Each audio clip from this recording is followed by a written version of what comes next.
ఉండండి, నేను counter attack ఇవ్వడానికి మాట్లాడటం లేదు. ఇక్కడ క్లారిటీ ఇద్దాం. ఇక్కడ వర్మ గారిని ఎవరు క్రిటిసైజ్ చేసి మాట్లాడలేదు. వర్మ గారికి మొదటి విడతలో ఎమ్మెల్సీ ఇస్తానని ప్రకటించింది చంద్రబాబు నాయుడు గారు.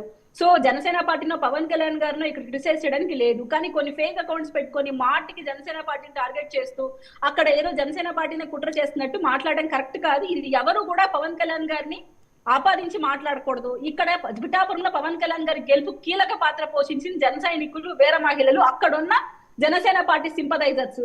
ప్రచారం వెళ్ళేటప్పుడు ప్రతి ఒక్క అవ్వదాతలు చెప్పారండి సార్, పర్టికులర్ గా ఈసారి మేము ప్రాణం పరంగా పెట్టైనా నేను జనసేన పార్టీని గెలిపించుకుంటా, పవన్ కళ్యాణ్ గారిని ఎమ్మెల్యే చేసుకుంటాను స్వచ్ఛందంగా పిఠాపురం మనుషులు అన్నారు. ఒక్క నిమిషం వినండి. జనసేన నాయకులు, జన సైనికులు, వీర మహిళలు, పవన్ కళ్యాణ్ గారు అభిమానుల వల్ల పిఠాపురంలో పవన్ కళ్యాణ్ గారు గెలిచారా మీరు చెప్తున్నారా?